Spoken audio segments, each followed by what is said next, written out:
Hello Web3 TV, it's Ornella Hernandez, and I am at Token 2049 in Dubai. It is day one. I am here with Audris Siow, who is the head of business development at Talos. How are you today? Hi, thank you very much for having me. I'm good, it's buzzing.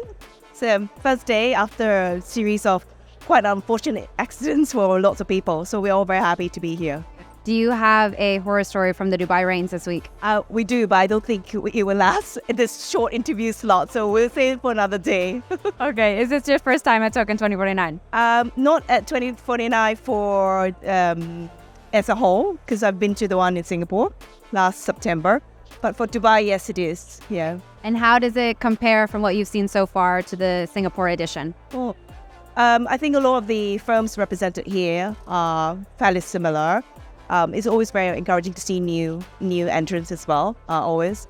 But I think obviously the crowd is a little bit more targeted towards this region for good purpose. But I think in general, the setup and the topics that are covered are quite similar in nature. And obviously all of us have moved on since September last year. So it's good to have this constant, feedback and development progress of an industry. Yes, definitely. I also feel a positive sentiment given the bull cycle is on the horizon, I would say. And I've also gone to a few events recently, Paris Blockchain Week, I was in Hong Kong. So the environments there are also very positive. So I'd like to ask you, Audris, if maybe you've seen that across different events and conferences as well. Good question. So I actually came off Paris Blockchain Week as well last week. And one of the biggest drivers or topic conversations around that was around the ongoing or the impending regulatory sort of landscape changes that are going to impact the region specifically. So it's very topical, and I think it's kind of spills over into this event, into Token Dubai as well, and more so putting on the angle or the focus that Talos is looking at around institutional institutions trading into the digital asset community. This is even a much sort of greater emphasis placed on it. So I think the mood and the sentiment is not just beyond about awareness. It's actually very much into the very late stages of if we're going to implement, how we're going to implement the best solutions, or what sort of business structure, what's our business plans moving forward that will incorporate a lot of the regulatory. I wouldn't use the word burden, but regulatory changes that have to come and how, not just about embracing it, but actually operationalizing it to the next level for their businesses. Yeah, no, those are all really good points. So then what is particular maybe to the EMEA region, which is your region, when it comes to regulatory changes that you're focusing on? Well, I think all of us probably has gone through many regimes in the last 10 to 20 years, especially if you look across the more TradFi spaces. So there is a lot of experience out there. So I would say for those who are coming in sort of newish into the digital asset community, to actually sort of lean into some of the traditional finance or the capital market sort of formation in terms of how they have tackled some of the regulatory rules and framework before, and use that as a measure to embrace and also implement some of the more specific crypto or digital asset related sort of regulatory rules coming to place. What it's, I think, very important is beyond just about adherence to the rule, but actually how it actually transcends business growth and opportunities. Because I always feel that when there's regulatory change, there is a underlying moan and groan, but where there is burden or tax, I always say there's also a lot of opportunities, because there's opportunities for innovation, ways to evolve, and perhaps for more collaboration and aggregation. Yeah, regulation, I guess, is not the most spicy topic, but it is a necessary burden, like you said. All right, so Audris, what else do you think maybe needs to happen? What would you like to see more of within this industry to garner more change and positive change? I think, in short, be a bit more serious. I think it might sound a bit, for lack of a better word, boring. But actually, what we do is beyond the tech now, and we do a lot of good out of that.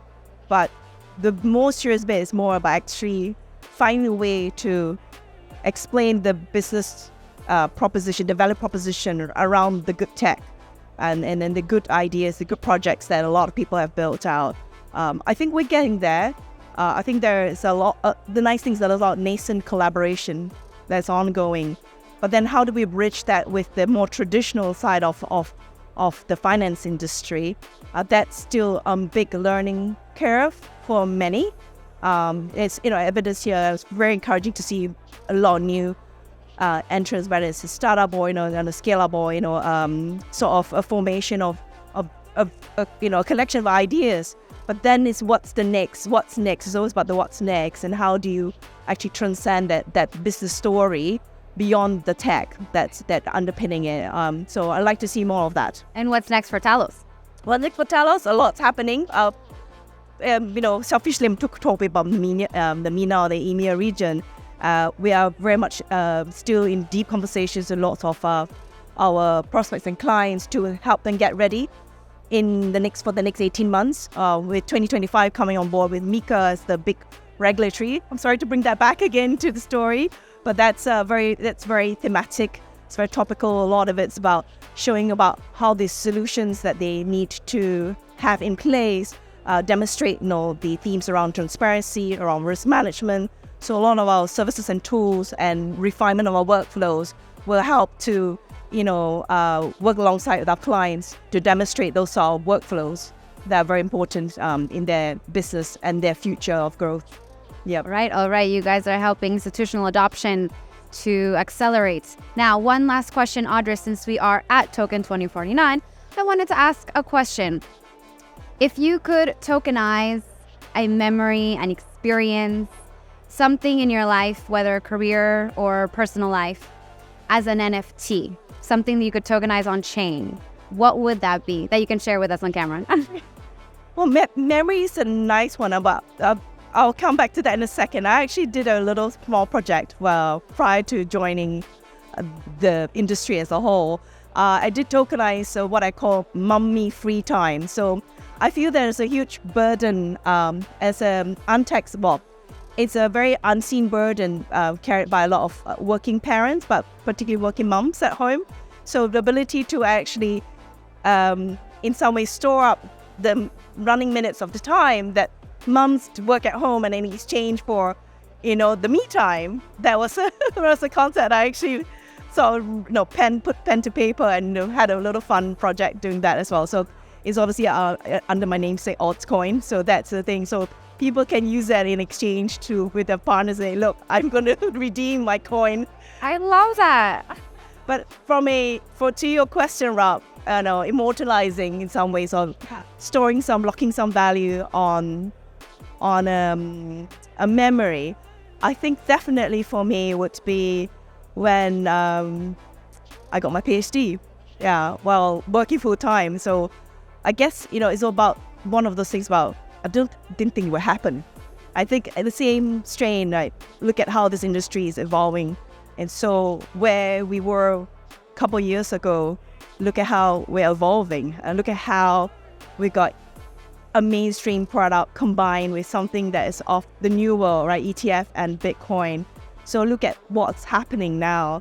It's the ability to lock that into memory. So for me, that's also like something unbelievable, or things that you didn't think you would can actually happen.